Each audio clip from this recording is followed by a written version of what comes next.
Entertainment, starting with Hard Quiz, then the Weekly with Charlie Pickering. Later, all new Fisk. Tonight, 2 new COVID cases in Queensland and 1 in Byron Bay, prompting the cancellation of the Blues Festival.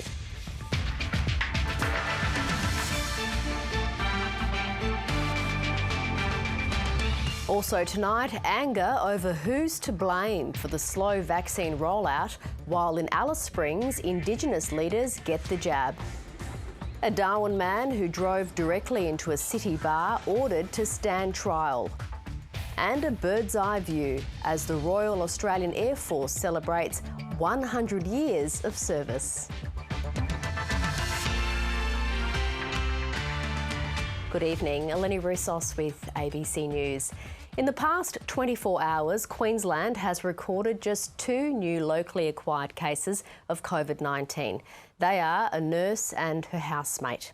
And with Easter in just a few days, millions of Queenslanders are waiting to find out if their holidays can go ahead.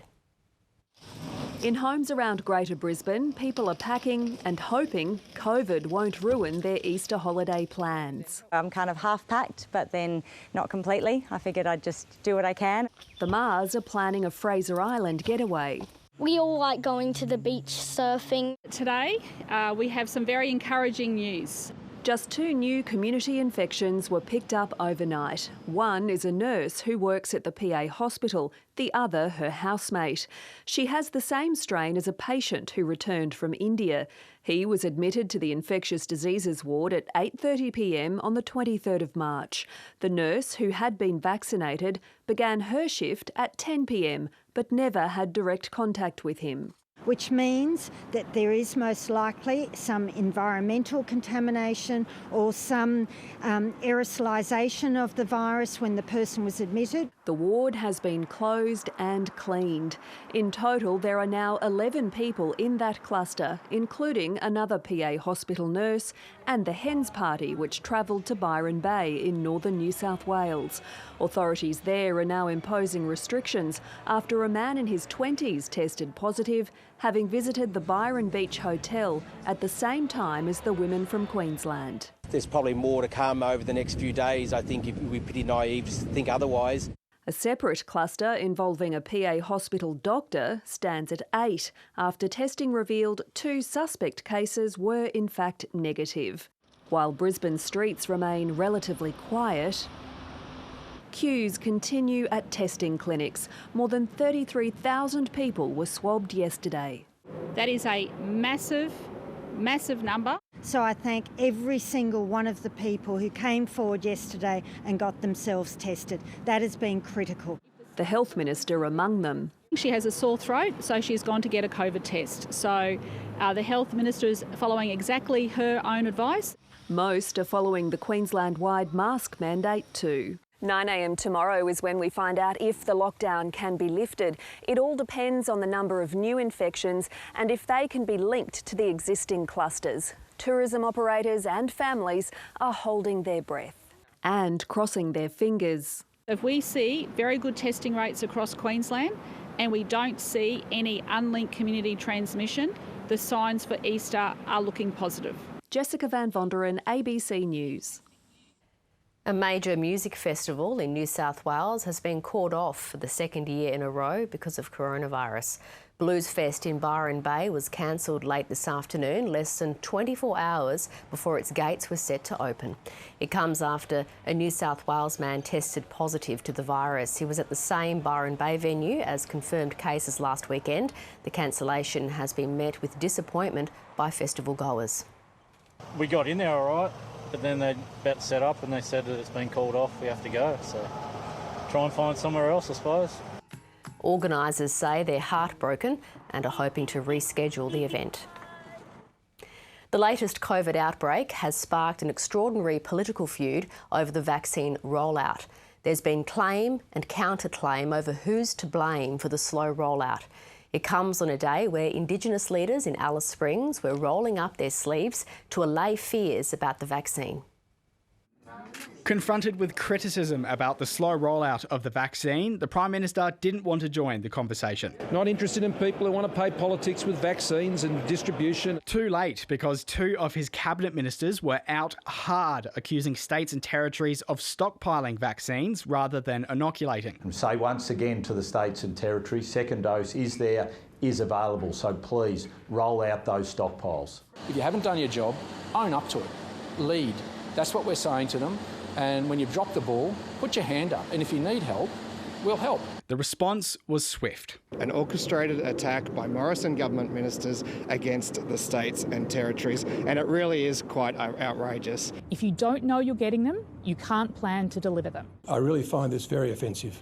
I mean, this is the first time you'll find that I've said anything negative publicly in 15 months, but I'm angry. It was a much less heated affair in Alice Springs, where several prominent Indigenous Territorians got their jab this afternoon. Among them, Central Australian Aboriginal Congress CEO Donna Archie and Ayara man Michael Little. No, it was good. It was something that Aboriginal people got to understand, that we got the sickness and we got the prevention, and getting the needle is a prevention. It's hoped this might encourage other Indigenous Territorians to get vaccinated. For good care of people in the bush, you know. That's the main thing we want the vaccine for. Congress says vaccines will also be provided at its remote clinics throughout Central Australia. We've got clinics out bush, and we'll be, we've already had some vaccines delivered out to our bush clinics. A combined effort to get the point across. Mitchell Abram, ABC News. As states and the federal government argue, the vaccine rollout continues to chug along slowly. With fewer than 700,000 doses administered, Australia is nowhere near the original goal of 4 million doses by today. But that already ambitious target became impossible once overseas supplies dried up. The government says we only got 18% of the AstraZeneca supplies we were expecting to import. There aren't even 4 million doses in the country yet. We're now seeing an average of nearly 50,000 doses a day, and that's growing. That's still well short of what's needed for everyone to be vaccinated by October, or at least the revised goal of everyone getting their first dose by then. Even that would require well over 140,000 doses a day. To other news, and a Darwin man who allegedly drove a four-wheel drive into a popular Mitchell Street bar is expected to plead guilty over the incident. 38-year-old Dale Talbot is facing several charges after he allegedly drove into the Six Tanks Brewery last December, injuring one person and narrowly missing others. The Darwin local court heard Talbot had been the victim of a violent assault on Mitchell Street before getting in his car and driving into the venue, allegedly targeting those who'd assaulted him. He's been committed to stand trial in the Supreme Court. His lawyer has indicated he will plead guilty. The prosecution said it was likely Talbot would receive a sentence of imprisonment. He was refused bail, and the matter will return to court in May. Northern Territory Police have arrested a man after a young girl was allegedly assaulted in a car at Casuarina. Police say the girl's mother briefly ran into a takeaway shop, leaving her 8-year-old daughter and twin toddlers in the car. They say when she returned, the mother found a man leaning into the car with his hand inside. The 8-year-old alleged the man had indecently touched her. The 48-year-old man has been charged with gross indecency and is due to appear in court tomorrow. New South Wales State MP Michael Johnson has resigned from Parliament after being accused of rape. Police are investigating an allegation Mr Johnson raped a sex worker in the Blue Mountains in 2019. He denies the accusation. Mr Johnson says he made the decision to resign with a heavy heart and admitted he was an imperfect human.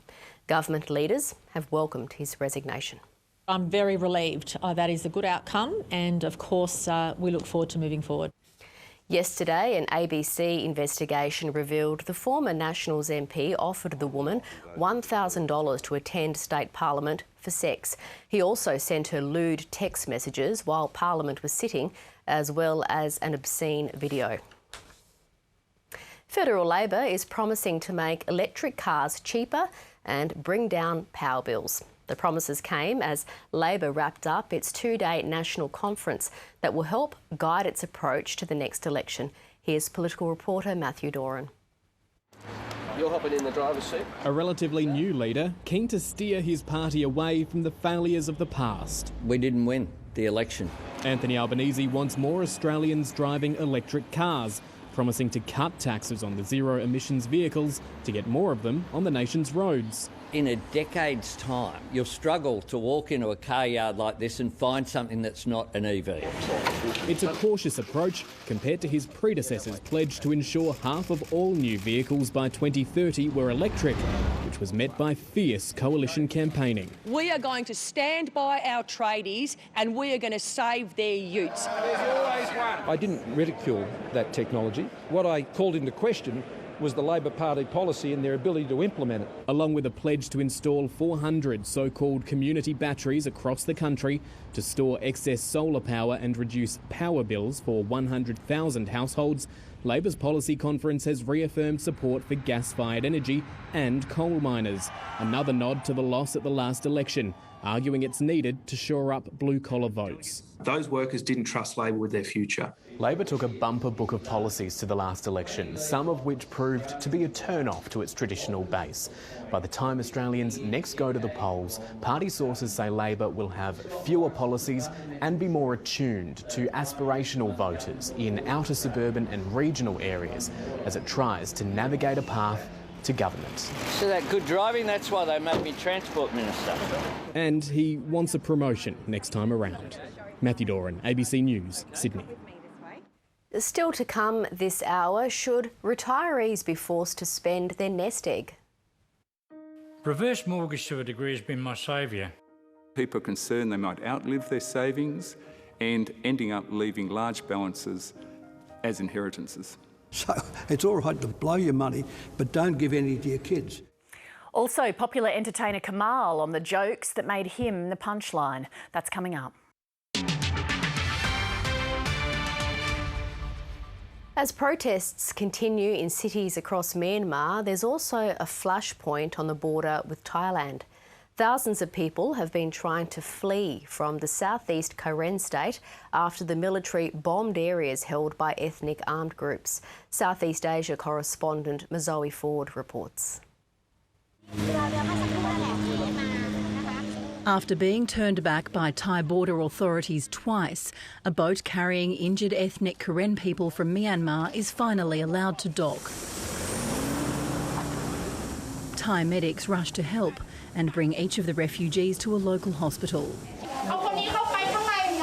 Some have suffered terrible burns, others have head injuries and large bruises, all the result of their villages being attacked by Myanmar's army over the weekend. I can still hear the airstrike. I heard aircraft and an airstrike and I can't sleep at night. I haven't eaten anything for 2 days. There was also bleeding from my head. Thousands of ethnic Karen people have fled across the border into jungle on the Thailand side. Some sent video to aid groups showing Thai border guards ordering them back, but the government claims they returned voluntarily. We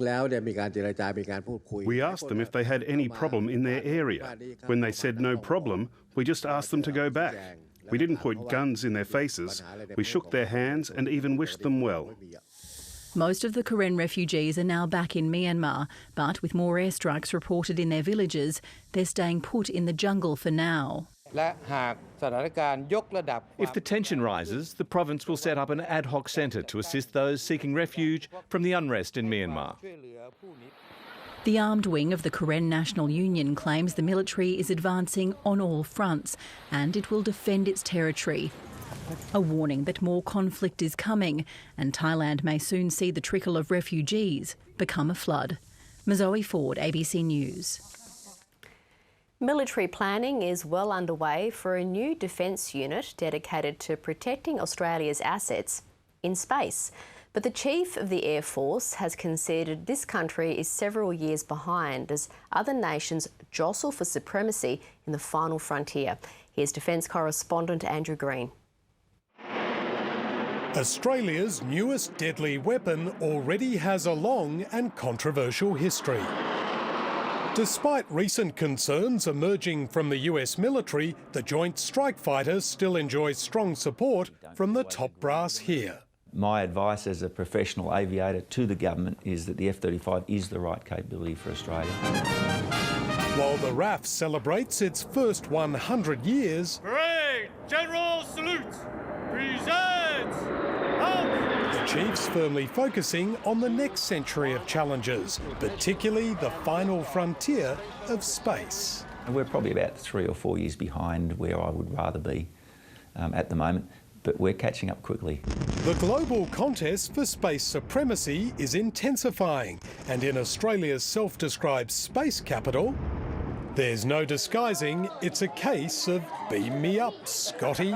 The RAF's motto is through struggle to the stars, and so it's quite fitting that we're here talking about our own ambitions for the stars. Scott Morrison's officially opened the Australian Space Discovery Centre and revealed ambitions for locally made ballistic missiles. That's a capability that meshes together with our alliance partners as well. We need to make sure that we maximise Australian content and we maximise Australian jobs. Defence chiefs hope to finalise a review of their space capabilities by Christmas as they look to form a new dedicated command inside the ADF. Unlike the recently created US Space Force, it won't be a separate military service, but a joint operation staffed by Air Force, Army and Navy personnel. Andrew Green, ABC News, Canberra. Deep in the heart of Australia, 180 bushrangers got together to swap knowledge and learn new skills to take back to their homelands. But it's not all about land conservation. The group is looking at different ways to preserve knowledge. It's lunchtime at the Hamilton Downs Youth Campground, about 75 kilometres up the Tanami from Alice Springs. Approximately 180 rangers from around the Northern Territory, WA and South Australia have driven far and wide to learn skills they'll take back to the bush. Snake handling, which is a big thing out bush. We try not to kill the animals, we'd rather just remove them to a safer place. Conserving the outback is one part, but reconnecting with elders and teaching the younger generation is very important to many of the ranger groups.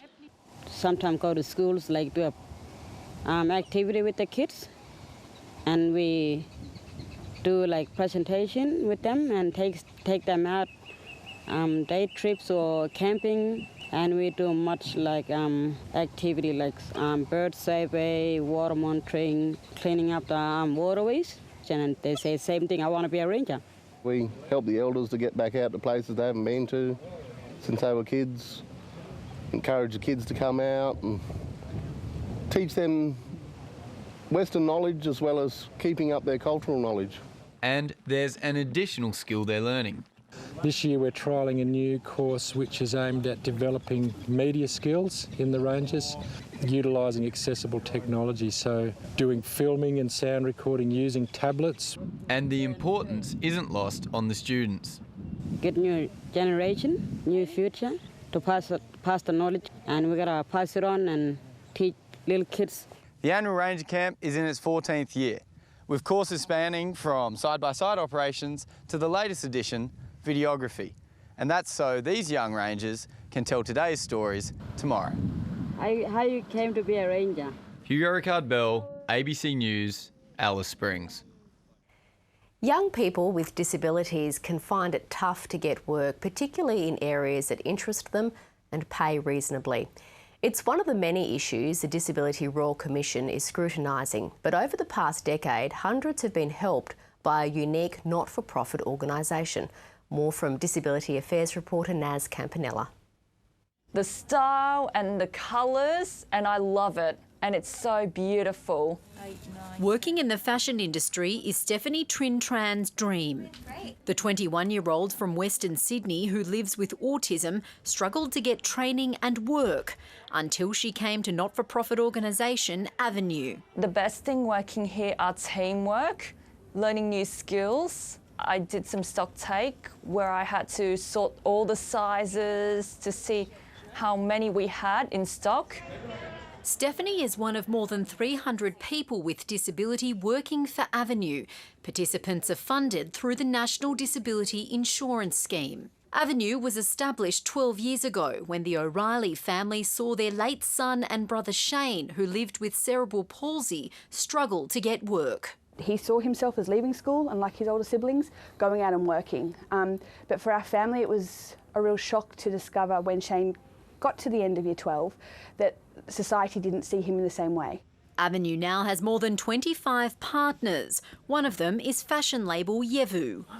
Founded by an Australian, Yevu is made in Ghana by women who also struggle to get work. Sold online, it's distributed worldwide by Avenue. We really believe that everyone has a human right to have access to dignified work, because what that does is it can really transform that person in terms of their sense of self-confidence, their sense of value, their sense of purpose. This program is unique because it sees people with disability choosing the work they do and earning real money. What Avenue is really trying to redefine work in a way that includes everybody. I like the sleeves.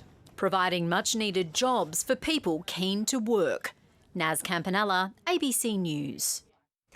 To finance now, and the Australian share market is recovering but still not at pre-pandemic levels. Here's Daniel Ziffer.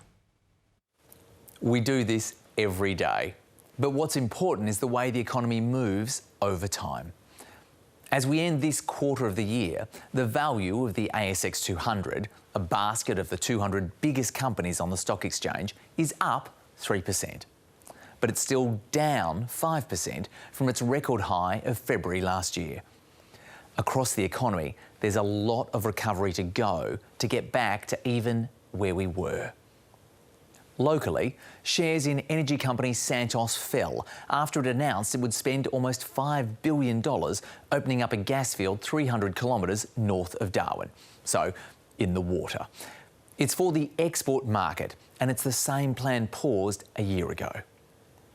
Meanwhile, New Zealand's key index remains near record highs. Shares in its 50 most valuable companies have doubled in 6 years. Maybe it's the fresh air. And the price of oil keeps bouncing around after all that excitement with the big stuck ship. Currencies were generally stable. Speaking of currency, you'd assume with the growth of contactless payments that cash was on the way out. Instead, the amount of currency out there has soared at the fastest rate in 45 years, meaning there are a lot of lumpy mattresses out there. And that's finance. The Australian Olympic Committee is confident athletes will be vaccinated before the Tokyo Olympics. The AOC unveiled the Australian athletes' uniforms at an event in Sydney today, with the Games less than 4 months away. Coronavirus cases are on the rise in Japan, but the AOC says athletes will be living in a bubble and should all be vaccinated before they go to the Games.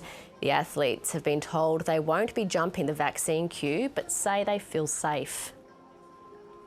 There's always a level of concern. I think holding a massive event like this could pose issues, but I think there's been examples of events being held all around the world now that have been done safely, and I have the utmost faith in the AOC and Japan. The AOC plans to send a team of around 480 athletes to the Games. It was all eyes on the skies in Canberra this morning as the Royal Australian Air Force celebrated its centenary. Onlookers were treated to a spectacular flyover featuring military aircraft past and present. Isaac Naruzi reports. Flying the flag for 100 years. It allows us to commemorate those that have served in blue. It also allows us to take time out to remember the 11,191 Australians who served in the Royal Australian Air Force and did not make it home. It's a great day. It's very, very emotional for me. Thousands of people gathered around Lake Burley Griffin, some even taking to the water. They were treated to a once-in-a-century air show in perfect flying conditions.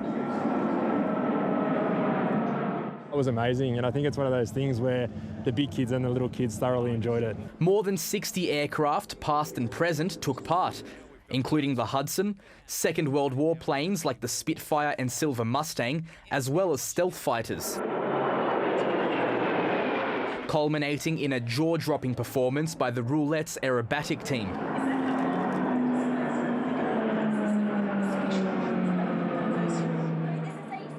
This is a very spectacular display. It comes only with people with experience and expertise. And as far as I am concerned, this is air power in high level. The event was an opportunity for the Air Force to show the country what it's all about. On this day 100 years ago, the Australian Air Corps became the Australian Air Force, with King George V approving the use of the word royal in June 1921. But a lot has changed since then. There's cultural changes that are happening everywhere, especially with getting a lot more women into STEM positions that we're having. We get to have a lot more flexibility between roles and ranks as well. Here's to another 100 years. Isaac Naruzi, ABC News, Canberra. In the Northern Territory, centenary celebrations were much quieter, but it's not always that way with the Air Force in the top end. From regular international training exercises to critical humanitarian efforts and even running air traffic control at the Darwin International Airport, the Royal Australian Air Force plays an integral role in the NT. Ambulances lining the runway as the Royal Australian Air Force touches down. It's 2002 at Darwin Airport and the RAAF is carrying out the largest ever peacetime repatriation of injured Australians. Almost 100 patients flown home after the Bali bombings. 55 of those with the most critical burns imaginable. And that we only lost one person in flight is quite astounding and quite a tribute to the defence personnel involved. In its 100 years of service to Australia, the humanitarian side of the Air Force has been integral to the Northern Territory community, notably after Cyclone Tracy in 1974. It was a large number of aircraft movements, and of course the base had just been hit by a cyclone, so there was a really large effort to get the airfield operational again. The Force's ability to be anywhere at a moment's notice, a key part of its operations in the top end. Within 5 hours flying time south, we can get to almost any capital city in Australia and a population of 25 million people. Within 5 hours flying time to our north, we're looking at 400 million people from all of our regional neighbours. Because of their speed, because of their ability to be on the spot very fast, you tend to find Air Forces get there before anybody else. In the NT, the permanent presence of the Air Force began in the 1940s, just in time for the bombing of Darwin on the 19th of February 1942. These days, the RAF planes are still flying overhead in the top end, but with a more peaceful mission in mind. Melissa McKay, ABC News. Let's take a look at the weather now, and tonight's viewer pick, looking back towards Coburg Peninsula, was sent in by Stuart Hodgkin. Rain cleared over much of the top end today with sunny weather across most of the territory. Partly cloudy in Darwin today, reaching 33 in the city and 31 in Warramayunga. It was a cool start to the day in the far south, 29 the top for Alice Springs and 31 in Yulara. Katherine and Tennant Creek had tops of 35. Millingimby in northeast Arnhem Land got the most rain overnight with 5 millimetres. There was more rain in the northeast today. Bullman got 9 and a further 5 fell in Millingimby. Around Australia today, cool in most capitals, hitting 23 degrees in Melbourne and Canberra, 28 in Adelaide, Sydney 25. On the satellite, a monsoon trough is building in waters north of the territory, near Timor. There's a chance it could develop into a tropical low and drift south. The trough is expected to move closer to our coast in the next day or so, so rain is likely to pick up over the far north on the weekend. Interstate tomorrow, rain for Sydney and Brisbane, a sunny day for Adelaide, cloudy in Hobart and Melbourne. To our north, windy in Singapore, 34, rain for Jakarta and Dili, storms for Port Moresby. Back home, a low of 12 tonight for Alice Springs, 31 tomorrow, sunny in Tennant Creek, 35. Further north, partly cloudy in Katherine, 35, chance of rain for Nhulunbuy, 31. A low of 25 for Darwin tonight with patchy cloud about tomorrow, rain in Warramayunga and hot again in Wadeye. A strong wind warning remains for the Roper-Groot coast. There will be a 7.7 metre high tide at 8:40 in the morning and a low tide at 2:30 in the afternoon. The sun will rise tomorrow at 10 to 7 and will set exactly 12 hours later. And looking ahead, there's just a slight chance of rain for Darwin over the next few days. Rain could pick up late on the weekend. In Alice Springs, cool nights and mild sunny days for the rest of the week and Easter long weekend. And to stay up to date with the latest news from the Northern Territory, you can head to our website, news.abc.net.au, and select the Northern Territory from the drop-down menu. And stay with us now. Lee Sales is up next with 7:30.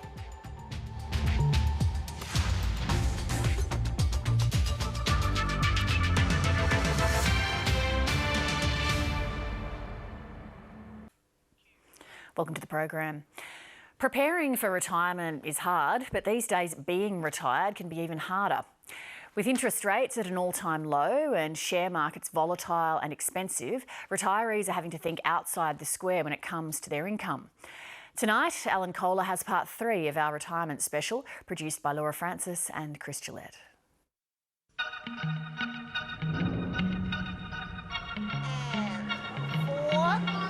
And 5. Aged in their 40s and 50s, the Mermaids Masters team are preparing for the upcoming synchronised swimming nationals in June. I ended up starting synchronised swimming when my eldest daughter, started. So my daughter is part of the team, so we decided to join. My daughter